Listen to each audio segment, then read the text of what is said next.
O que falta para você se inscrever no nosso canal? Estamos começando. 97% das pessoas que assistem nossos vídeos não são inscritos.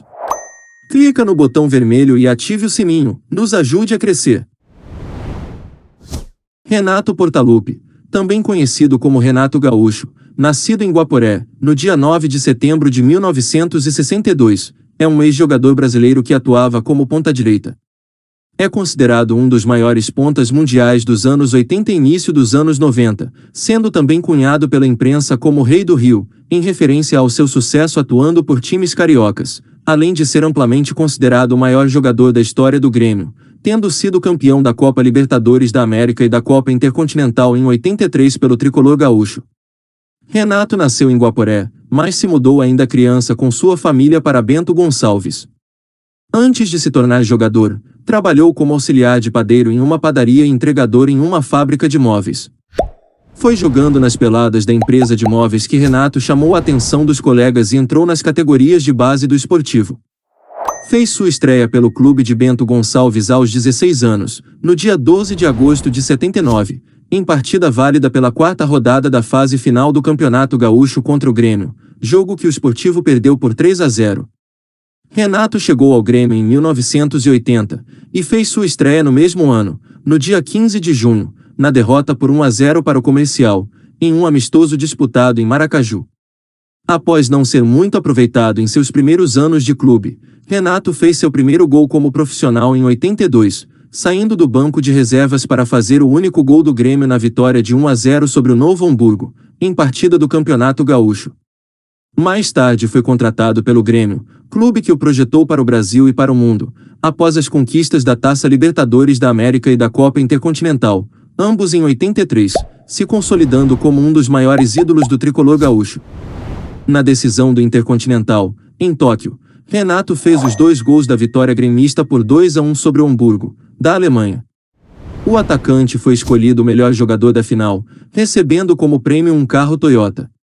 Depois do Intercontinental, Renato levou o Grêmio ao bicampeonato gaúcho em 85 e 86. Após uma excelente campanha nas eliminatórias, foi convocado para a Copa de 86, mas durante os preparativos para a competição foi cortado pelo técnico Tele Santana, por indisciplina, e acabou de fora do grupo que viajou até o México. Renato acertou sua ida para o Flamengo em 87, onde veio a formar uma grande dupla de ataque com Bebeto. Renato ganhou a simpatia da torcida rubro-negra após marcar contra o Atlético Mineiro, no Mineirão, o gol que garantiu a classificação para a final da Copa União, um dos módulos do Campeonato Brasileiro daquele ano, contra o Internacional. Renato foi eleito o melhor jogador do Brasileirão de 87, recebendo a bola de ouro da revista Placar. Trocou o Rio de Janeiro pela Itália em meados de 88, onde foi jogar pela Roma, por 2,7 milhões de dólares. A chegada de Renato ao futebol italiano foi cercada de expectativa. O treinador Nils Liedol comparou Renato com o craque holandês Ruud Gullit, afirmando que Renato era o Gullit branco. No entanto, Renato não correspondeu às expectativas. Após apenas uma temporada, deixou a Roma, alegando ter sido boicotado pelos companheiros de time, sobretudo Giuseppe Giannini. Ainda hoje é considerado um dos maiores, bidone italiano para bidão ou lata do lixo, gíria para jogador decepcionante, fracassado, pela imprensa italiana. Retornou ao rubro-negro já no ano seguinte. Atuando ao lado de Bobô e Gaúcho, Renato sagrou-se campeão da Copa do Brasil de 90. Na época, Portaluppi afirmou que escondia as caneleiras na sunga após o início do jogo, pois elas o atrapalhavam por conta das câimbras, o que causaram polêmica logo após a obrigatoriedade no uso recém-imposta pela FIFA. Também em 90, foi convocado para ir à Copa do Mundo da Itália. No entanto, na seleção de Sebastião Lazzaroni, Renato foi reserva de Careca e Mira. Entrou contra a Argentina, nas oitavas de final, mas o Brasil não conseguiu reverter o placar adverso de 1-0 e acabou eliminado. Em 91, após tentativa frustrada de renovação do seu contrato, Renato trocou o Flamengo pelo rival Botafogo por uma quantia de $450 mil. Durante a sua passagem pelo clube de General Severiano, Renato colecionou polêmicas, numa delas, logo após fazer um decepcionante Brasileirão de 91, e começar muito bem o Campeonato Carioca do mesmo ano, aceitou uma proposta de empréstimo do Grêmio em meio ao torneio, disputado no segundo semestre daquele ano. Após os 3 meses de empréstimo, Renato retornou ao Botafogo em janeiro de 92, integrando a boa equipe alvinegra, que fez uma impecável primeira fase e chegou como franca favorita às finais do Brasileirão de 92.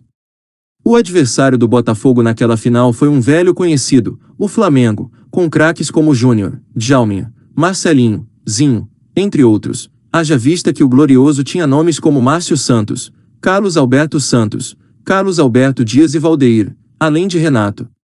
O Flamengo goleou o Botafogo por 3-0 na primeira partida. No dia seguinte àquela partida, Renato compareceu ao churrasco comemorativo do Flamengo, na casa do amigo gaúcho. O incidente repercutiu nos jornais e na televisão do Rio, gerando desconforto na sede do Botafogo. Isso ocasionou o sumário afastamento de Renato. Na partida de volta, o Botafogo conseguiu um empate com o Flamengo e, em consequência com desvantagem de 3 gols, perdeu o título para o rival. Depois de sua saída do Botafogo, Renato foi para o Cruzeiro, onde ajudou o time mineiro nas conquistas do Campeonato Mineiro e da Supercopa Sul-Americana, ambos em 92. Sua passagem pelo time estrelado foi rápida, mas extremamente marcante. Na goleada de 8-0 contra o Atlético Nacional, válida pela Supercopa Sul-Americana, Renato marcou 5 gols em uma só partida pela primeira vez em sua carreira. Num deles o atacante completou a bola para as redes sentando no gramado. A goleada foi a maior da história do Cruzeiro em competições internacionais.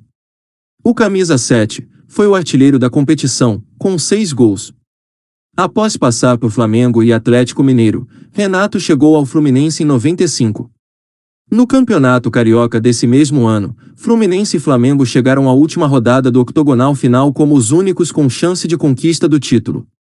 Apesar de terminar o primeiro tempo em vantagem, o tricolor teve jogadores expulsos, o que permitiu a reação e o empate rubro-negro em 2-2, resultado que daria o título ao Clube da Gávea. Entretanto, faltando 4 minutos para o final da partida, Ailton fez boa jogada e bateu para o gol. A bola escorou na barriga de Renato e tomou a direção do gol. Com o resultado de 3-2, o título ficou com o Fluminense e a jogada, conhecida como gol de barriga. Mais tarde, naquele ano, Renato colaborou para a chegada do Fluminense às semifinais do Brasileirão. Porém, em 96, o Fluminense fez péssima campanha no Campeonato Brasileiro. Nas últimas rodadas, quando o time lutava contra o rebaixamento, Renato transmitiu confiança à torcida declarando publicamente que desfilaria no caso o Fluminense jogasse na Série B no ano seguinte. Mas as palavras do craque não foram suficientes e, por fim, o Fluminense terminou o campeonato na penúltima posição. Renato não cumpriu a promessa. Anos depois, bem-humorado, frisou que, de fato, o Fluminense não jogou na Série B em 97, pois houve uma virada de mesa, referindo-se ao caso Ivens Mendes. Em 97, Renato voltou a jogar novamente no Flamengo. Em 99, o Bangu contratou, na esperança de manter uma escrita, ter sido campeão estadual em anos múltiplos de 33, havia sido em 33 e 66. Todavia, o alvirrubro ficou em penúltimo, e Renato decidiu aposentar-se ali mesmo para fazer faculdade de Educação Física.